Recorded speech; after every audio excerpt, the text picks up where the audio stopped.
Sigue la definición de Lerner. Enseñar es alentar la formulación de conceptualizaciones necesarias para el progreso en el dominio del objeto de conocimiento y es propiciar redefiniciones sucesivas hasta alcanzar un conocimiento próximo al saber socialmente establecido. Es decir, no alcanza para enseñar con formular problemas y confrontar opiniones. También es cierto que la escuela tiene que ofrecer una respuesta mejor que la que los chicos tenían al principio. Que no va a ser la ciencia, no va a ser la verdad, no va a ser el punto de llegada, pero va a ser un paso adelante de aquel que tenían los chicos cuando empezaron, para que los chicos puedan decir, hoy aprendí algo en la escuela, hay algo que yo no sabía y que ahora sé. Cuando los chicos estudian la Revolución de Mayo, no salen sabiendo la Revolución de Mayo, salen sabiendo algo y se van a pasar toda la vida tratando de entender la Revolución de Mayo. Ni les cuento si estudian Egipto o Antigua China. Hay gente que dedica toda la vida a ese conocimiento. No se agota con el conocimiento escolar. Pero tiene que haber un punto de llegada que claramente sea superior al que tenían los chicos al llegar. Frecuentemente en las escuelas, cuando presentamos los proyectos, muchos docentes me dicen, esto lo hicieron los chicos solos. Ellos solitos lo descubrieron. Y yo siempre me quedo pensando, bueno, tienes que repartir tu sueldo, porque si ellos solitos lo hicieron, ¿vos para qué estabas ahí? Se supone que si estás ahí es para que ellos puedan hacer algo más de lo que podrían hacer solitos. Es decir, solitos pueden intercambiar opiniones, pero también tiene que haber una conceptualización, una institucionalización de saberes de parte del docente. Y termina Lerner, enseñar es finalmente promover que los niños se planteen nuevos problemas que no se hubieran planteado fuera de la escuela. Y acá también me parece interesante esta nota que plantea Delia, porque a veces cuando se habla de los intereses de los chicos se supone que la escuela solo tiene que enseñar lo que a los chicos les interesa. No es verdad. Si nosotros solo les enseñamos lo que les interesa, les enseñamos frecuentemente lo que ya saben, o por lo menos lo que les puede interesar desde lo que ya saben. Ningún chico nos va a preguntar sobre aspectos del mundo, de la realidad o del conocimiento con los que nunca han tenido ningún contacto, precisamente porque los desconocen. El trabajo de la escuela es suscitar intereses, es generar nuevas preguntas, es invitar a ver nuevos problemas. Y esto me parece particularmente relevante en las escuelas rurales, porque la experiencia social de los chicos frecuentemente está acotada a su ámbito doméstico o a su entorno de vida cotidiana, y el trabajo en la escuela tiene que ser abrir horizontes, abrirles las ventanas del mundo, abrirles el acceso a aquellos aspectos de la cultura que si no estuvieran en la escuela nadie les abriría. Ese creo es el desafío fuerte de la enseñanza. Me meto con el segundo punto que había mencionado, que es la ciudadanía. ¿Qué son la ciudadanía y la educación ciudadana, si se quiere? Dejemos un poquito en remojo la enseñanza y el aprendizaje y vayámonos a pensar la cuestión de la ciudadanía.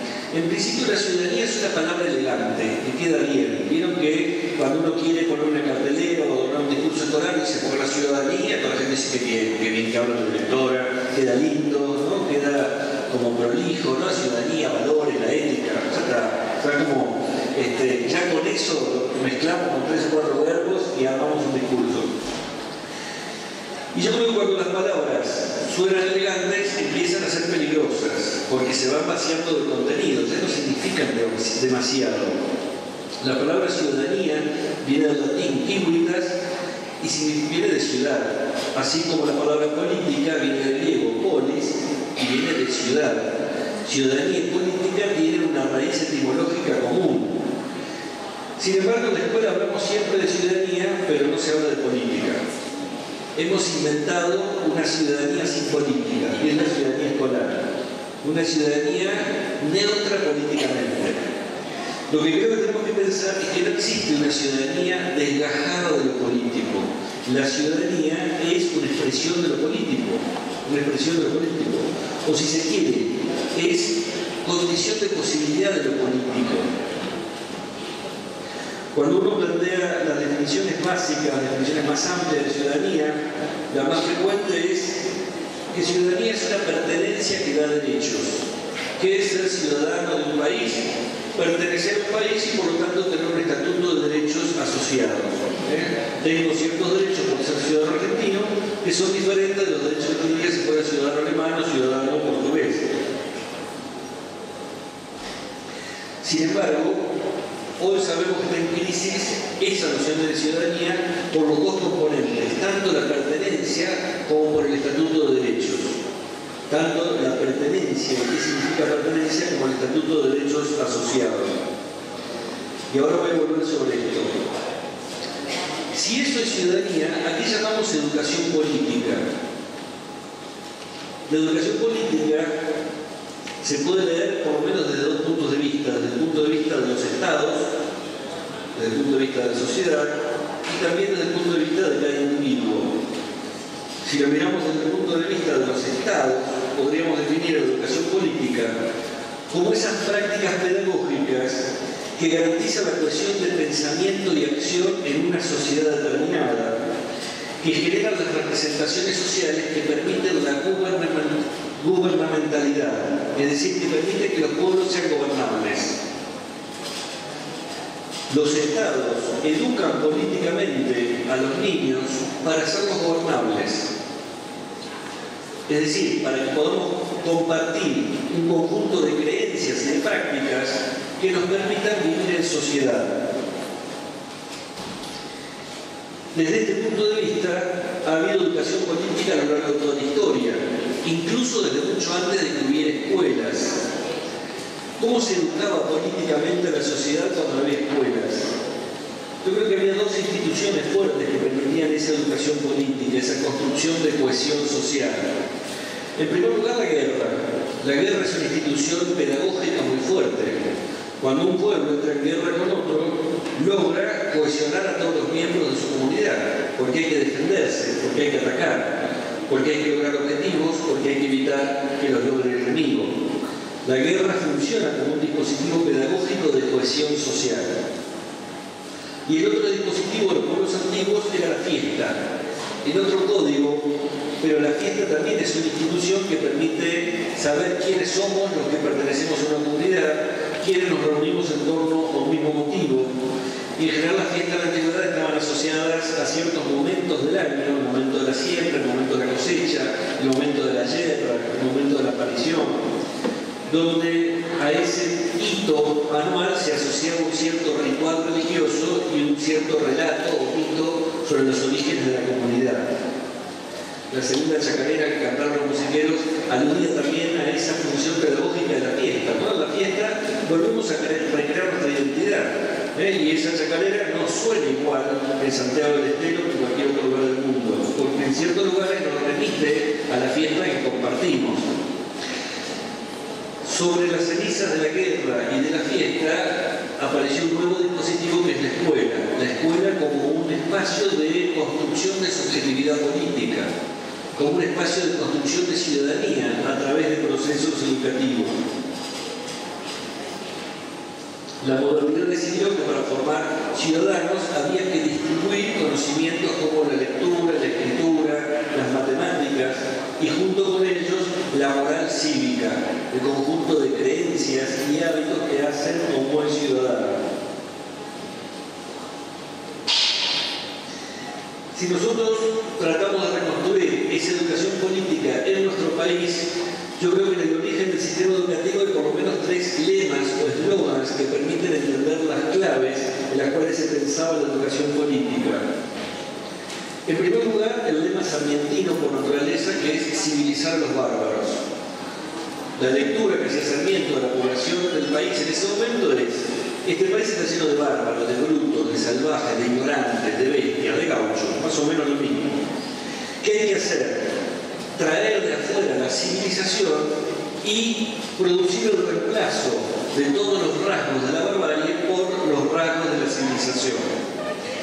Decía en su libro de Educación Popular de 1848, es una ley de la naturaleza que los hijos de bárbaros sean bárbaros, que los hijos de salvajes sean salvajes, salvo que podamos meter una cuña entre las generaciones que impida que la generación adulta eduque a la generación joven. Esa cuña fue la escuela. Civilizar a los bárbaros significaba educar contra la educación familiar para que la educación familiar no reprodujera los rasgos de las tradiciones bárbaras, sino que se vieran interrumpidas por la escuela, que iba a civilizar. Siempre digo que los docentes tenemos con Sarmiento la relación que un chico tiene con un padre golpeador. Que lo quiere porque es el padre y lo odia porque es golpeador. Digamos, eso dio origen a la escuela pública. Eso hizo que la escuela argentina tuviera una amplia extensión de escuelas mucho más tempranamente que otros lugares del mundo. Sin embargo, con estas claves que son fuertemente exclusoras, ¿no? Que impedían al otro conservar sus rasgos de identidad. Ese lema de educación política de Sarmiento empieza a ser cuestionado en la última década del siglo XIX, primera década del siglo XX, cuando llega a la Argentina un flujo importante de migrantes de otros países que hablan otras lenguas, que tienen otras costumbres, que tienen otros hábitos. Piensen que ya hacia el 1900 un tercio de la población de todo el país eran inmigrantes extranjeros, con unas grandes diferencias entre regiones. Catamarca, por ejemplo, tenía un 2% de extranjeros. En cambio, la provincia de Buenos Aires y Córdoba tenían casi el 50% de extranjeros. Una gran cantidad de lo que ahora llamamos la pampa gringa se había formado en esa época y llegaban a la escuela chicos que hablaban, no italiano y español, hablaban gallego, catalán, ceneice, todos los dialectos habidos y por haber de los lugares de los cuales venían. En ese contexto es que las élites se plantean las objeciones al proyecto cosmopolita de Sarmiento. Me decían, si nosotros traemos la civilización de Europa y la traemos acá, al final estamos borrando todo lo que tiene de local la sociedad, ¿no? Personajes como Ramos Mejía, Ricardo Rojas, Joaquín B. González, se hacen la pregunta por la identidad, que vamos a retomar después, ¿no? ¿Qué somos? ¿Quiénes somos? Como una pregunta típica de las parejas más o menos a los 3 meses. ¿Nosotros qué somos? Pongámosle un nombre a esto. En ese momento también se pregunta, bueno, ¿qué es la identidad argentina? Y empiezan a construirse historias de la nacionalidad tratando de pensar qué significa ser argentino. Ricardo Rojas escribe una historia de la literatura argentina de varios tomos. Borges dijo unos años después que cuando Rojas escribió la historia de la literatura argentina, escribió algo más largo que toda la literatura argentina que existía en ese momento. Pero había que tratar de inventar tradiciones, porque no las había. Y el lema pedagógico era asimilar al extranjero, lograr que el hijo del extranjero sea y se sienta argentino, por sobre el ser o sentirse italiano, ceneice, catalán, gallego, árabe, etc. Ahí había una disputa identitaria que se resolvió por vía de los rituales y las emociones. A principios del siglo XX se instalan en la escuela ciertas prácticas rituales que conocemos como efemérides, los actos escolares, donde una vez por mes vibramos al son del himno nacional, de las canciones patrias, y nos sentimos argentinos. Una pedagogía que tuvo un éxito considerable porque 100 años después sigue presente en la escuela y prácticamente es incuestionable. Es incuestionable. ¿Existen en otros países del mundo efemérides? En muchísimos países no existen. Para nosotros son como el aire y el agua, incuestionables. Una vez me contaba Mario Carretero que estaba dando una conferencia. Él decía, hombre, de esa conferencia que son aburridas, que yo no dormía porque me hablaba. Y que en un momento alguien del público le preguntó, ¿pero qué hacen en España con las efemérides? Y él contestó, pues muy sencillo, no existen. Dice, y ahí se despertaron todos. ¿Cómo que no existen las efemérides?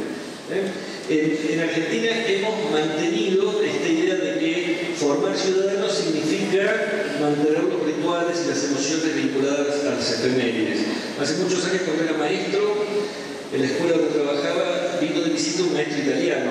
Yo era maestro de sexto grado y compartió con nosotros toda la mañana. Cuando terminó la mañana, salimos al patio, formamos fila, arreamos la bandera y los chicos se fueron. Para cualquiera de nosotros es una escena habitual. El Tano tenía los ojos así. Le digo, ¿qué pasa? ¿No se hace esto en Italia? Solamente en tiempos de fascismo se le podía ocurrir a alguien poner a los chicos en fila delante de la bandera arreado de salir. No podía creer que en Argentina se hiciera algo así. Lo que para nosotros es cotidiano como el aire y el agua. Se sigue haciendo eso totalmente. Pero digo, no solo se sigue haciendo, sino que nos parece obvio. Es como lavarse la cara cuando uno se levanta, ¿no? O sea, eso se hace, no hay cuestionamiento. Y ojo, no estoy diciendo dejemos de hacerlo de un día para el otro, digo habilitemos la discusión, habilitemos la discusión.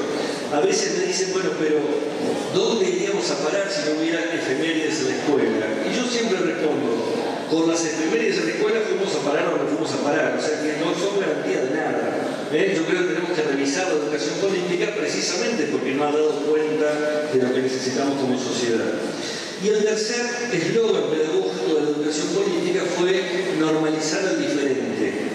En tiempos de higienismo social, en tiempos en que la medicina tenía el pensamiento de la filosofía, de las ciencias sociales y de la pedagogía, la escuela asumió la tarea de construir al hombre normal, a la mujer normal, a la familia normal. Se había desplazado el conocimiento religioso y la idea de la familia bien constituida desde la iglesia, pero la medicina servía para indicar qué era lo correcto y lo incorrecto, lo normal y lo anormal. Y a mediados del siglo XX la medicina fue desplazada por la psicología, y todavía tiene en buena medida nuestras lecturas acerca de lo normal y lo anormal. Sin que se le haga una crítica, pero recién los musiqueros cuando tocaban chacarera decían, bueno, que bailen chango, no vaya a ser que bailen dos chinitas, porque eso no es normal. Tiene que ser varón y nena.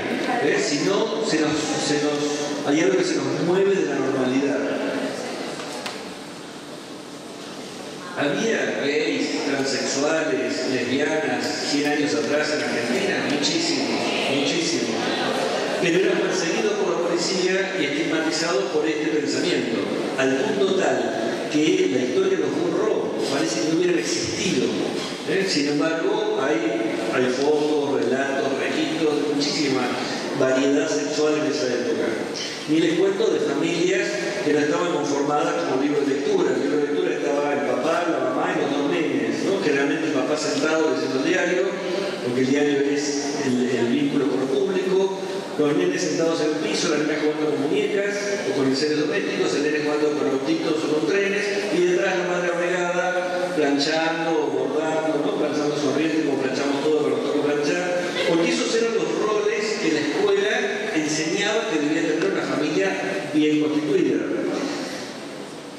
No era la función del libro reflejar cómo eran las familias reales de la época, porque ninguno de esos libros nos mostraba ni un conventillo, ni las madres solteras, ni la separación, ni los hijos naturales. Todo eso no aparecía. El libro de lectura mostraba un modelo. En ese contexto nacía Evita, la segunda familia de Don Duarte. ¿No? En ese contexto nacían Gardel o Perón, y no se sabe el hijo de quién era, y hay discusiones porque todos los documentos están fraguados. Porque claro, todo eso se tapaba del ámbito público porque había constituido una familia normal. Entonces la educación política tomó esas tres claves de civilizar a los bárbaros, asimilar al extranjero, normalizar al diferente. Y frecuentemente cuando hoy pensamos la ciudadanía en la escuela, siguen circulando esas ideas. Ya desgajadas de quienes la denunciaron por primera vez, pero incorporadas en el pensamiento del docente, del directivo. Muchas veces ya no lo encontramos en el discurso público de la escuela. Ya no se va a parar la directora frente del patio diciendo ustedes son bárbaros, ignorantes, brutos, usted señorita no es normal porque juega al fútbol. No lo dice públicamente. Lo tenemos relegado a la sala de maestros. Y esta nena no es normal, no es muy señorita porque fíjate. No, lo decimos en el segundo plano, ¿no? Sotoboche. Se sigue pensando, pero ya no públicamente. En la cartelera figura la diversidad. Después por debajo seguimos diciendo, y este nene es poco varoncito, ¿no? O esta madre, imagínate, entra con uno, entra con otro, que tiene un hijo de uno, un hijo de otro.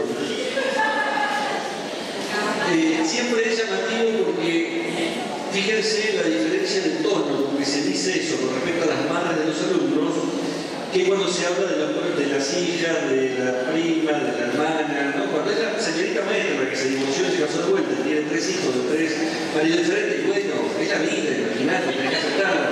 Pero si es la madre de un alumno, esto no es una familia. No, hay un tono muy diferente. Bien. Decía que si esto es la educación política vista desde el Estado, también podemos pensar qué significa la educación política vista desde los sujetos. Y en buena medida también los sujetos necesitamos señales para aprender a conducirnos políticamente. Y uno podría pensar que desde el punto de vista de los sujetos, La educación política supone aprender a ejercer el propio poder, supone aprender a ejercer ciertos derechos y responsabilidades en el ámbito público. Significa, como diría Foucault, aprender a cuidar de uno mismo, a cuidar de uno mismo. ¿De qué tenemos que cuidarnos? Tenemos que cuidarnos de que la vida no nos lleve por delante. ¿Y el bien? Si nosotros no cuidamos de nosotros, los discursos que operan en la vida social, los medios, las tradiciones, las creencias, lo que aprendimos de chicos, hace con nosotros lo que nosotros no decidimos hacer. Nos sale de adentro. No sé cómo, pero opinamos todos igual. Porque si no cuidamos de nosotros mismos, nos arrastran esas creencias colectivas. El cuidado de sí mismo significa tener herramientas para pensar si esto que estoy haciendo es lo que yo quiero hacer, si esto que estoy pensando es lo que quiero pensar, si esto que estoy creyendo es lo que quiero creer. Significa un trabajo permanente de revisión de los discursos que nos atraviesan. Para poder deliberar, en primer lugar, acerca del propio deseo. No hay política sin deseo, no hay política sin reflexión acerca de qué quiero. Y en segundo lugar, en función de las posibilidades de acción. No hay política sin deseo, no hay política sin posibilidades de acción. Cuando uno dice no tenemos nada para hacer, estamos condenados a esto, es porque ha dejado de cuidar de sí. Y esto nos pasa mucho a los docentes, también en sala de maestros. ¿Cómo va la escuela? Y, bueno, no se puede hacer nada. Es mentira. Nos estamos autoconvenciendo de que no podemos hacer nada. Siempre el cuidado de sí mismo implica preguntarnos qué quiero, qué queremos, qué deseo colectivo podemos construir y qué posibilidades de acción tenemos, que pueden ser en algunos momentos muchas y en otros momentos muy pequeñas, pero si algo nos distingue de los animales es que siempre sabemos buscar nuestras posibilidades de acción, nuestros espacios de libertad. Y esto me parece importante también porque frecuentemente encuentro docentes que dicen que se presentan a sí mismos como marionetas del sistema. ¿Y vos qué haces? Y yo hago lo que me bajan de arriba, el currículum, la capacitación, el sistema, estoy atado de pies y manos. Es mentira, es muy cómoda esa situación, no es verdad. Todo eso puede llegar a ser contrincantes, enemigos, a veces pueden ser buenas herramientas, pero yo decido si me dejo derrotar o no. La educación política desde el punto de vista de los sujetos significa también un desafío de autoaprendizaje, de pensar todo el tiempo qué quiero y cómo puedo lograrlo, cómo puedo intervenir en el espacio público para lograrlo.